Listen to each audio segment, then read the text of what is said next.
우리는 인생을 살면서 많은 계획을 세웁니다. 어떻게 공부하고 어떻게 직업을 갖고 누구를 만나 누구랑 어떤 사람이랑 결혼하겠다라는 그런 계획들을 세웁니다. 저도 나름의 인생의 계획이 있었습니다. 그리고 계획을 따라 여기까지 오게 되었습니다. 그리고 세운 계획대로 일이 진행이 되면 마음이 기뻤고 보람이 있었습니다. 하나씩 계획대로 성취될 때마다 희열이 있었습니다. 하지만 요즘 드는 생각은 인생은 나의 계획대로 되는 건 아니구나, 100% 되는 건 아니구나 라는 생각들입니다. 지금 생각해 보니까 하나님께서 그 모든 계획들을 파하시고 하나님만 의지하게 만들어 주신 것 같습니다. 저도 목회를 이렇게 하게 될 줄은 몰랐습니다. 제가 계획했던 목회가 사실은 아니거든요. 그런데 이제는 저의 손을 떠나서 하나님만 의지할 수밖에 없는 그런 상황에 이르게 된 것입니다. 우린 내 뜻과 계획대로 뭔가를 하려고 할 때가 참 많습니다. 세심하게 계획을 세우고 그 계획에 맞춰 진행하고 또 사람들까지도 나의 계획에 맞춰서 움직이기를 바랄 때가 있다는 겁니다. 원래는 저도 그런 스타일입니다. 그래서 예전에 공부할 때도 그날 하루 공부할 그 범위를 딱 정해놓고 그 공부를 다 마치면 그렇게 마음이 기쁠 수가 없었습니다. 다윗은 본인이 계획한 인생을 살지 못했습니다.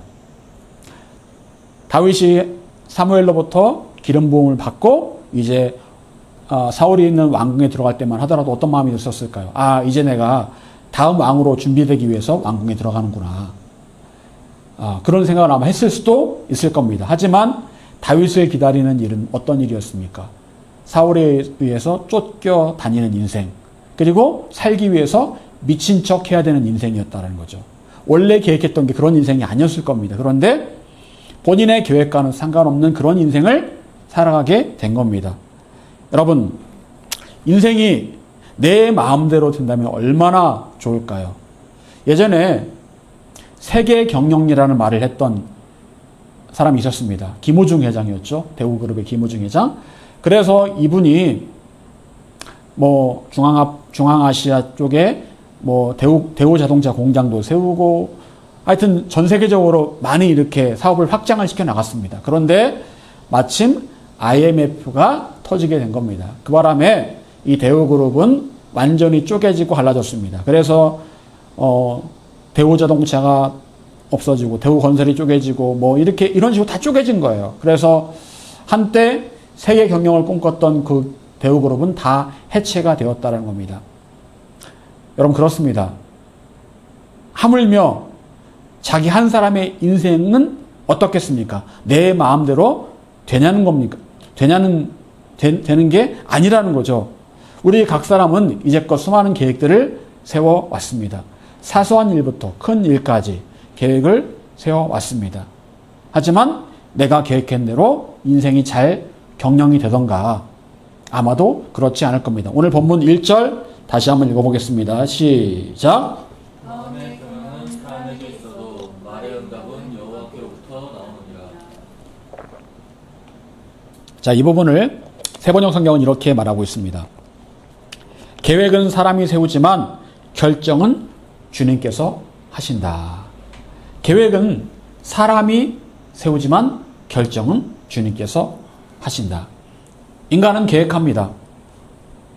동물들은 계획을 세우지 않습니다. 그때그때 필요에 따라 행동합니다.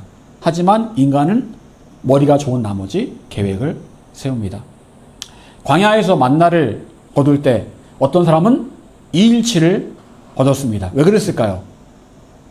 하루 열심히 일해서 이틀 먹고 살아야지, 그런 마음들. 하지만 하나님 뜻은 무엇이었습니까? 하루하루 수고하라는 겁니다. 하루하루 만나를 거두기 위해서 수고해서 그렇게 살아라. 단 안식일 전날만 이틀치를 거둬라. 안식일을 지켜야 되니까 안식일 전날만 이틀치를 거두고 평소에는 하루치를 거둬라 라는 게 하나님의 뜻이었다는 거죠. 하지만 어떤 사람은 이틀치를 거둡니다. 안식일에도 만나를 거두러 나갑니다. 그 일로 인해서 하나님께서는 분노하셨고 모세도 분노했습니다. 왜? 사람들이 하나님의 말씀보다 자기의 생각, 계획을 더 의지했기 때문에 그래요. 이틀치를 모아서 이틀을 먹고 살아야지 라는 그 자기의 계획을 더 의지했다라는 거죠. 여러분, 우리는 많은 계획을 세웁니다. 그런데 그 많은 계획들을 하나님의 뜻보다 더 중요하게 생각할 때가 얼마나 많습니까? 하나님께서 우리에게 자유의지를 주셨습니다.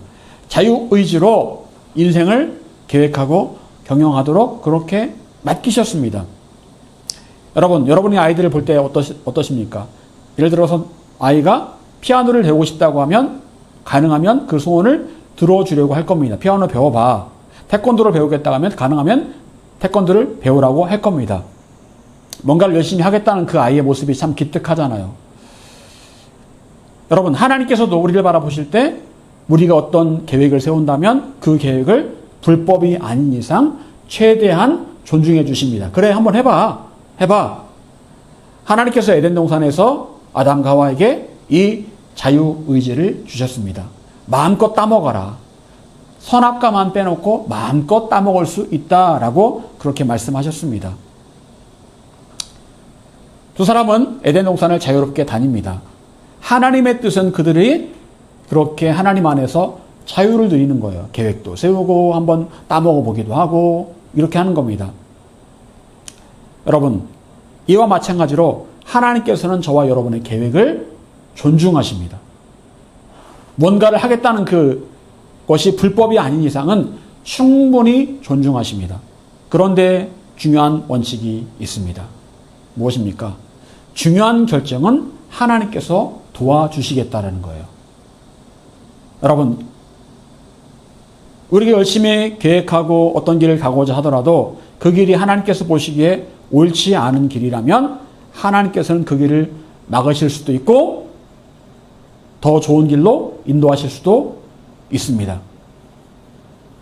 여러분의 자녀가 어떤 원하는 바를 이야기할 때 최대한 그 아이의 의지대로 맞춰주려고 할 겁니다. 하지만 잘못된 길로 가려고 할 때는 방치하지는 않는다라는 거예요. 잘못된 길로 가고 있을 때는 바로잡아주기를 원하는 게 부모의 마음이라는 겁니다.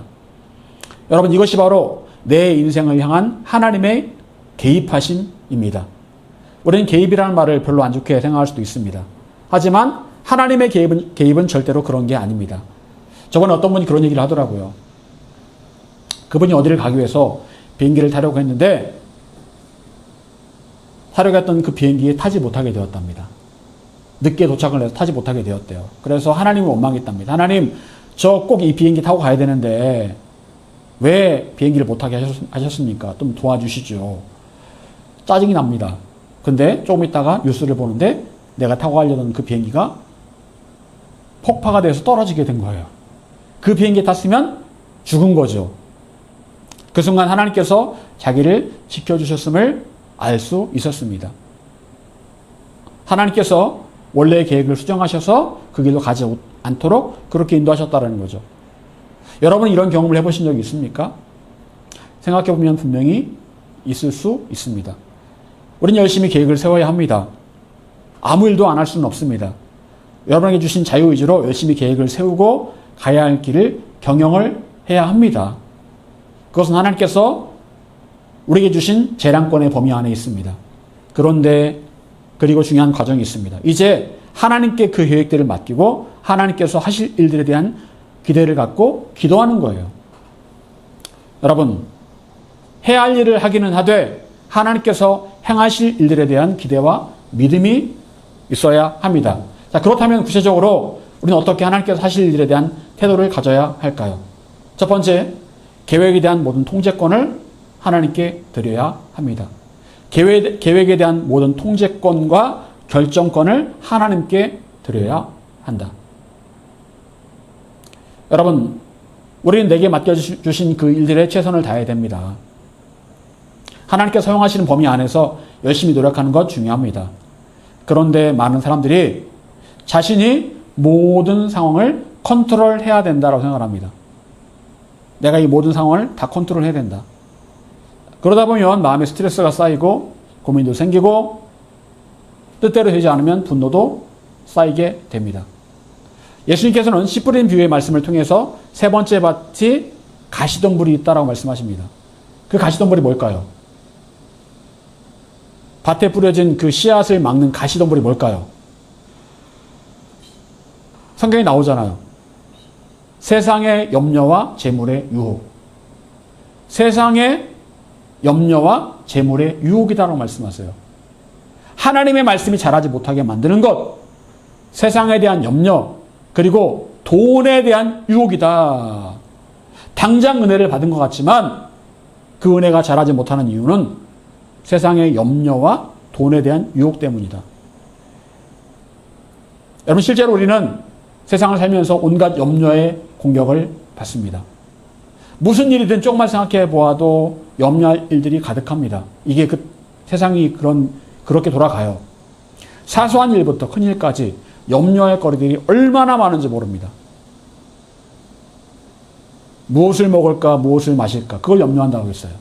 사실은 앞에 있는 거 먹고 마시면 되는 거잖아요. 그런데 저녁을 뭘 먹을까, 점심을 뭘 먹을까, 치킨을 먹을까, 피자를 먹을까, 된장찌개를 먹을까, 그것까지도 염려한다라는 거예요. 무엇을 먹을까, 무엇을 마실까를 염려한다라는 거예요. 아주 사소한 것까지도 염려하고 있다라는 거예요. 근데 하늘 아버지는 다 알고 계신다겠잖아요. 우리가 뭘 먹으면 건강할지, 어디로 가면 잘 살지를 다 알고 계신다겠잖아요. 그런데 그것까지도 우리가 다 염려하고 있다라는 거예요. 그게 우리의 모습입니다. 그러다 보니까 하나님 말씀을 아무리 들어도 그 말씀이 자라지를 못하는 거예요. 여러분, 또한 우리는 돈에 대한 유혹을 받고 살아갑니다. 돈이 얼마가 필요한데, 얼마가 부족하네. 늘 그런 돈에 대한 유혹을 받습니다. 아이들은 그런 돈에 대한 유혹이 없죠. 그런데 성장하면 성장할수록 돈에 대한 유혹을 받습니다. 근데 제가 보니까 돈이 있어도 살고 없어도 살긴 살더라고요. 어떻게 살긴 삽니다. 그런데 우리는 그 돈을 가지고 많은 사람도 걱정하고 없는 사람도 걱정합니다. 이번에 최태원 회장이 이혼 소송을 하면서 9,400억인가를 부인한테 줘야 되잖아요. 말이 9,400억이지 1조거든요, 거의. 그렇게 돈 많은 사람도 돈 걱정 안 할까요? 돈 걱정합니다. 돈이 없는 그지도 돈 걱정을 하고요. 돈이 그렇게 많은 사람도 돈 걱정을 해요. 그럼 물론 돈이 필요하죠. 하지만 하나님의 뜻은 돈에게 유혹당하지 말라는 거예요. 돈을 지배하라는 겁니다. 물질을 지배하라는 거예요. 여러분, 예수님께서는 그 모든 세상 염려와 재물에 대한 유혹이 가시덤불이라고 말씀하세요. 하나님 말씀을 잘하지 못하게 만드는 가시덤불이다. 그 말은 무슨 말입니까? 가시덤불을 제거하라는 거예요. 세상의 염려, 돈에 대한 유혹 제거하라는 겁니다. 여러분, 어떻게 우리가 그것들을 제거할 수 있을까요? 그것은 바로 세상의 모든 염려할 거리들과 돈에 대한 모든 통제권을 하나님께 맡길 때 가능하다라는 거예요. 내가 이걸 통제하려고 하지 말고 하나님께 맡기라는 겁니다. 하나님께 맡기라는 거예요. 저도 원래 굉장히 염려가 많은 사람이었는데 10년 이상 우리 교회에서 목회를 하면서 하나님께 그거를 훈련을 시켜주시더라고요. 염려할 거리들을 맡기고 돈에 대한 걱정거리를 맡기는 그 훈련을 시켜주시더라고요. 그리고 통제권을 하나님께 올려드리니까 너무너무 쉽습니다. 여러분, 세상을 살면서 세상의 염려거리, 돈에 대한 유혹, 거기에서 자유하기는 참 어렵습니다. 하지만 하나님의 뜻은 그걸 제거하라는 거예요.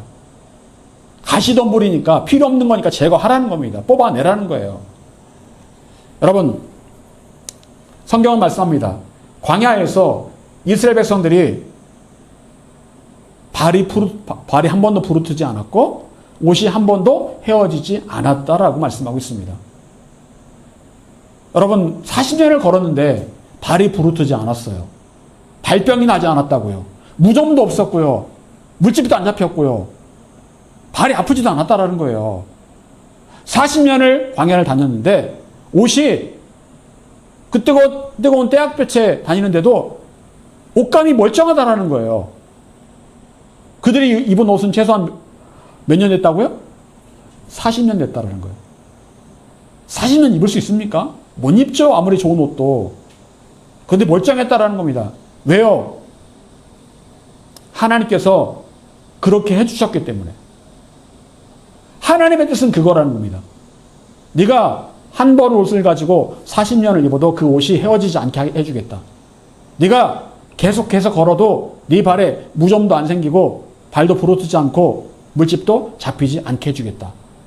하나님께서는 세심하게 우리를 돌봐주기를 원하시는 분이세요.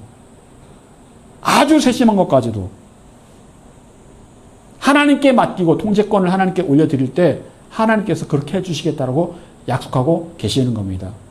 여러분, 열심히 계획해야 됩니다. 하지만 이제는 그 계획에 대한 모든 결정권은, 통제권은 누구에게 올려드리라고요? 하나님께 올려드리라는 겁니다. 1절은 분명히 말씀합니다. 계획은 사람이 세우지만 결정은 주님께서 하신다. 계획은 너희가 세워라. 계획은 너희가 세워라. 하지만 가장 올바른 결정은 내가 하겠다. 그럼 어떻게 하라는 얘기입니까? 결정권은 하나님께 올려드리라는 거예요. 하나님께 통제하실 수 있도록 그렇게 맡겨드리라는 겁니다. 그 방법은 무엇입니까? 주님께 세심하게 묻고 주님께서 결정하시도록 기다리라는 거예요. 묻고 기다려라. 아무 말씀이 안 하시면, 말씀이 없다면 이제 여러분들이 계획한 대로 하시면 됩니다. 그런데 내가 하나님께 기도하는데 하나님께서 주시는 마음이 있다면 그 마음대로 가면 되는 거예요. 여러분, 가룟 유다가 자살한 다음에 새로운 제자를 뽑는데 어떻게 했을까요? 처음에는 열심히 이렇게 제자의 후보를 뽑았습니다. 뽑은 다음에 어떻게 했을까요? 제비 뽑기를 했죠. 열심히 계획은 했습니다. 누구를 추천을 받고 누구를 할 거냐 계획은 세웠습니다. 그리고 최종 결정권은 하나님께 올려드렸어요. 열심히 계획은 했습니다. 열심히 자기들이 할 일은 했어요. 그리고 결정권은 마지막에 하나님께 올려드렸다는 겁니다. 이게 하나님의 방법이에요. 요즘 축구협회에 말이 많잖아요. 여러분, 축구협회가 크리스찬 협회면 어떻게 하면 좋을까요? 제비뽑기를 하면 좋을 것 같아요. 후보를 추린 다음에 제비뽑기를 하면 좋을 것 같아요. 요즘 교단마다 총회장 뽑는 게 참 말이 많죠. 돈을 얼마를 썼느니, 그럴 필요가 뭐가 있습니까? 제비 뽑으면 되잖아요. 하나님께 결정하시도록 하면 되잖아요. 여러분, 다윗은 쫓겨다니면서 사울을 2번 죽일 기회가 있었습니다. 그런데 사울을 죽이지 않았습니다. 이유가 뭘까요?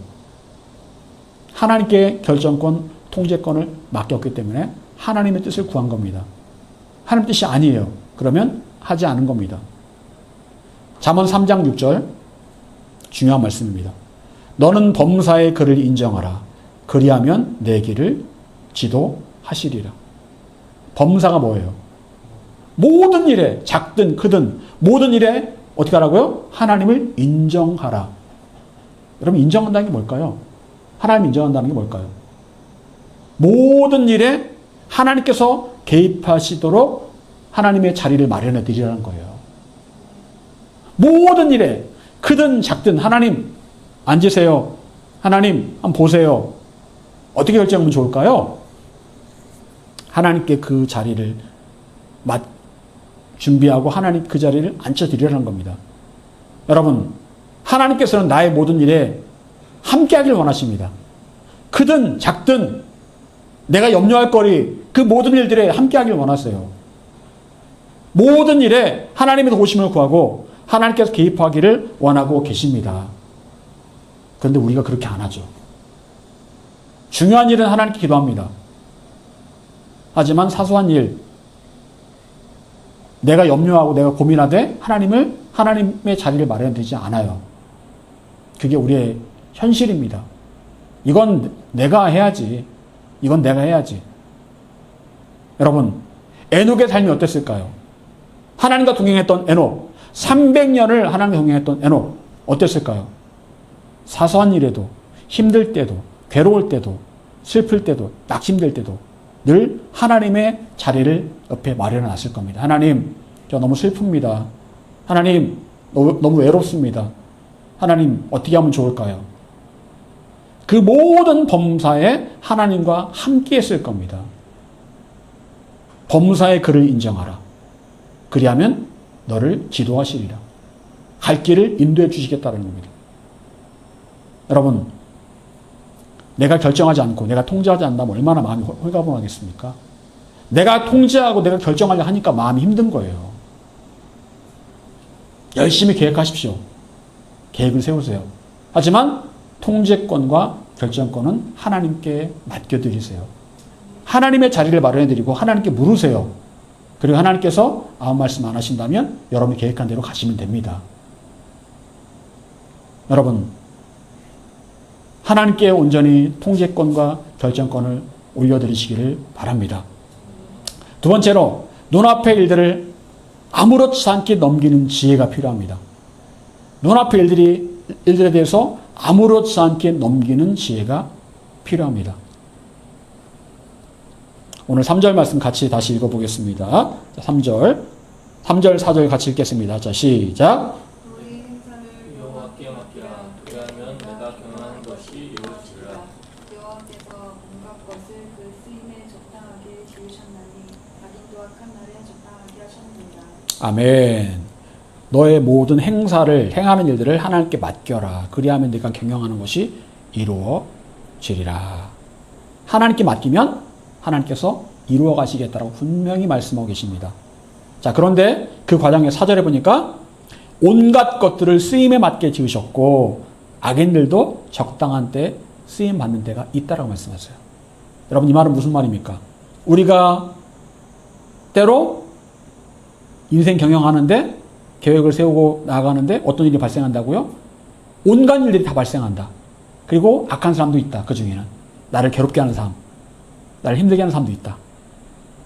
그런데 하나님께 맡기면 그 모든 것들이 쓰임에 맞게 움직일 것이고 그 악한 사람들도 쓰임에 맞게 일할 때가 있다는 거예요. 그 악한 사람도. 로마서 8장 28절, 우리가 알거니와 하나님을 사랑하는 자 곧 그의 뜻대로 부르심을 입은 자들에게는 모든 것이 합력하여 뭐를 이룬다고요? 선을 이룬다. 얼마나 놀라운 하나님의 섭리입니까? 모든 것이 합력해서 선을 이룬다. 내 눈에 좋은 것만 좋은 게 아니고 악한 사람들도, 내가 보기에 별로 좋아 보이지 않는 것도, 그것들이 합력해서 힘을 합해서 결국 선을 이룬다라고 말씀하세요. 우리는 생각합니다. 저 사람만 없으면 좋겠다. 저 악한 사람만 없으면 좋겠다. 그런데 하나님께서 그 악인을 두시는 데는 다 이유가 있다라는 거예요. 결국 선을 이루기 위해서 그 악인을 두신다라는 겁니다. 하나님께서 그 요셉에게 보디발의 처를 허락하신 이유가 있다니까요. 하나님께서 요셉을 감옥에 두신 이유가 있다니까요. 악한 일이잖아요. 악한 사람이잖아요. 다 이유가 있다라는 겁니다. 결국 그 일을 통해서 요셉을 훈련시키시고 선을 이루어 가시더라는 거죠. 여러분, 그래서 하나님의 섭리라고 말합니다. 여러분, 하나님의 계획, 방법, 우리의 머리로, 지혜로 다 알 수 없습니다. 우리 현재 상황, 왜 이렇게 하십니까? 알 수 없어요. 하지만 하나님께서 사랑하시는 자는 결국 하나님의 선한 대로 이끌어 가시더라는 거예요. 여러분, 그렇다면 저와 여러분 앞에 그 어떤 어려움도 고민거리도 버릴 수 있는 것은 없습니다. 하나님 안에서 내가 있다면 그것들 어느 것 하나도 버릴 만한 건 없다라는 거예요. 지금 다 우리가 어렵지만 은혜의 길을 가고 있는 것입니다. 저 여러분이 하나님께 사랑받는 자라면 하나님께서는 모든 것을 합력해서 힘을 합해서 결국 선을 이루어 가실 것입니다. 그래서 우리는 우리의 범사에 감사할 수 있는 거예요. 사랑하는 여러분, 눈앞의 일들 때문에 힘드십니까? 고민되십니까? 하지만 그 일들이 여러분에게 선을 만들어 가시는 하나님의 과정이라면 얼마나 감사할 일입니까? 하나님께서는 저와 여러분의 인생에 대한 가장 좋은 인생 경영 계획을 가지고 계십니다. 그분이 매니지하세요. 혹시 여러분의 계획대로 일이 진행되지 않아도 느긋한 마음을 가지시기 바랍니다.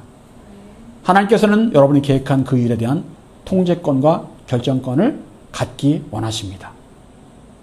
그래서 가장 가장 아름다운 선으로 이루어가기를 원하고 계세요.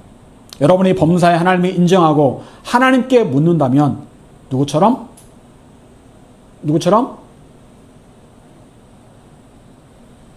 갑자기 이름이 생각이 안 나네. 자, 가장 선한 길로 하나님께서 인도해 주실 것입니다. 여러분의 범사에 하나님을 인정하시기를 바랍니다. 하나님이 인정한다는 것은 하나님께 묻고 하나님 음성을 듣고 하나님께서 인도하신 대로 가는 겁니다. 그렇게 할 때 하나님께서 여러분의 인생을 가장 좋은 선택으로 인도해 가실 것입니다. 사랑하는 여러분, 여러분 인생에 대해 열심히 계획하십시오. 그리고 하나님께서 결정하실 수 있도록 맡겨드리시고 통제권을 주님께 올려드리세요. 하나님께서 가장 좋은 길로 인도하시기를 간절히 축원합니다.